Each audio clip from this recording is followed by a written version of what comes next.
What's up, everybody? Trevor here, coming at you with part 2 of the dating series that we've started. So right now we're going to recap really quickly in case you missed the first one. I encourage you to go check out the first part if you haven't already, but just really quick recap on that one. Some of the things that we talked about was about self-care, kind of taking care of yourself before you get out there in the dating market, making sure that you are all good where it comes to stability, making sure where it comes to your self-sustaining, making sure that you can provide for yourself, knowing yourself, knowing any type of trauma triggers that you might have. Just make sure that you're kind of ready on those that kind of front. And then also the 3 big rocks, which were faith, values.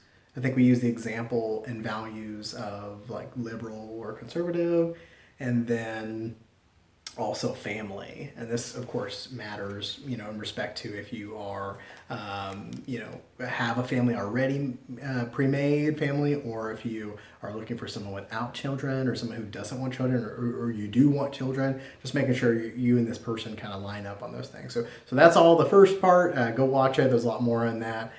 For that one. But now moving on to part 2, and I've got 3 rocks today to drop on this one, so buckle in and hopefully this will be some information. Now we've already stepped into the dating market now, so we've taken care of ourselves, and here's some things that I recommend that you look for as someone who's previously experienced trauma. I guess we all have at some level.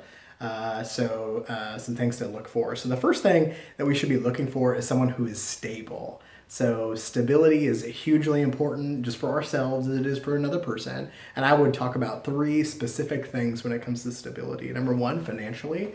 This doesn't mean that they have to be wealthy. This doesn't mean that they have to be rich or anything like that, but they're able to take care of their needs. They're not dependent on someone else or something else. They're okay financially, just like that. So another big part to that one is socially stable. So this means if you're going out on a date with this person and their literal friend is just you sitting across the table from them in the date, and they don't have another piece of social cohesiveness, a friend group, or something that they can go to. This could be an issue. You don't want to be someone's sole source of social interaction and stuff like that. That could be a big challenge. I'd recommend avoiding that. And then of course the last one would be emotional. So when we're talking about emotional stability, we're just talking about somebody who can be there in a relationship, somebody who can handle their emotional needs, somebody who can express themselves emotionally, someone who's done their own work, someone who is expressed and gone to that counseling, all those kind of things, and they're able to just have a normal dating relationship and long-term relationship. The next thing is now maybe you've heard of the show Fixer Upper. Me and my wife, we love Fixer Upper. It's a great show, but when it comes to dating, this is a no-no. This is you really don't want to select someone as a fixer-upper. So what do I mean by that? Kind of going into that a little bit more, a fixer-upper is literally just somebody that you see potential or you like, and it could kind of work, or you're just kind of looking past a lot of things that are just pretty major things. And so you want to fix something about them in order to get them into the right position or the right light that you like. So this is a big no-no. I think, and actually in my book, 22 Houses is Not a Home, I have life lessons, and my first life lesson talks about that people rarely change, and it's kind of wrong for us to want someone to change. So some 4 examples real quick of what that might look like if you're looking for a dating relationship. The first one is someone's faith. Maybe they're a different faith. Let's take, for example, a Christian, and let's say that they're like a Buddhist or something. You wanting to change their religion is a big no-no. You should not want to do that. That is seeing somebody, they're great, but I want to change that aspect about them. Another one would be maybe someone's temper.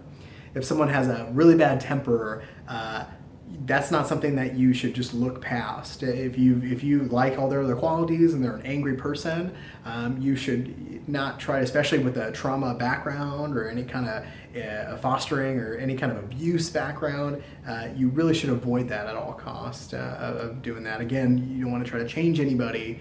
in that aspect.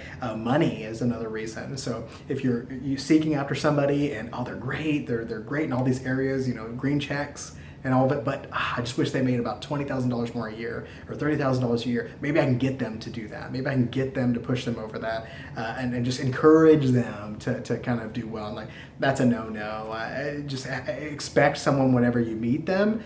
Gradually, people tend to earn more as they get older. That's just the gradual with like promotions and those kind of things.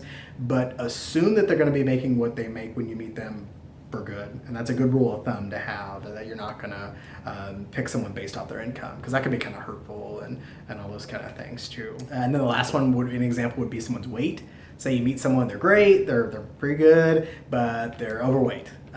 So you don't want to meet someone and say you're great and I'll get you to be the way that I want you to be. That's not to say that we shouldn't take steps for our own health and make sure that we're taking care of ourselves in that aspect, but meeting someone, they're great, let me change this about you, especially something like weight, is really something that should be done within. And change, like I said, one of my life lessons is very rarely do people change, rarely.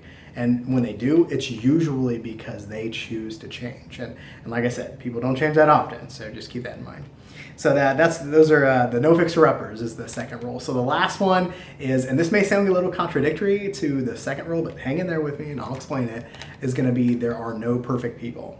Zero. There's no perfect people. So when you're out there in the dating market, just understand you've got your baggage, you've got your issues, and somebody else is going to have their baggages and issues. But this is different from the no fixer-uppers in terms that people that have no perfect person fallacy.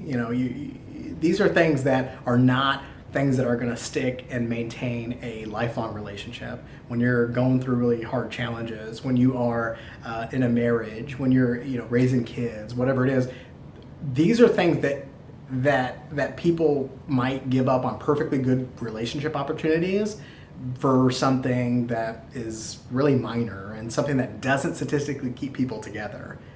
So what are 4 examples? I'm glad you asked. So 4 examples of this would be, like say someone has like a silly laugh.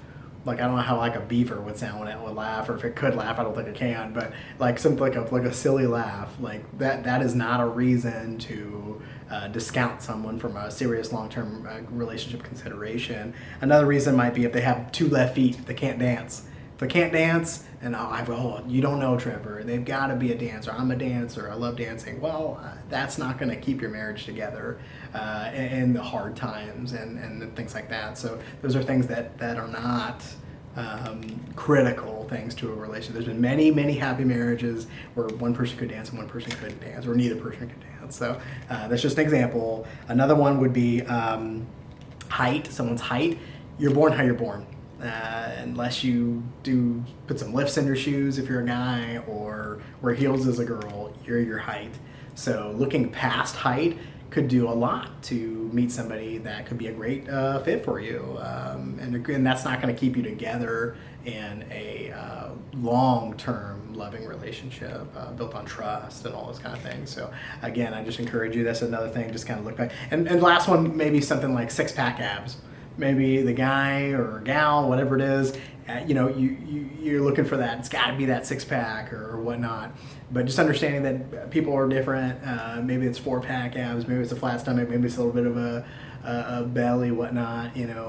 Just understand that no one's perfect. And as we're out there in the market looking for that person, right, that void that we want to fill, that person we want to love and care about and want to be cared and loved for as well, just understand we bring our own issues and we're not perfect. And the big issue is just finding somebody that does your crazy make their crazy, go crazy, or does it kind of work together, and finding that mutual trust and relationship. And anyways, well, thank you for your time. Thanks for listening. Next part's coming soon. We'll talk to you later.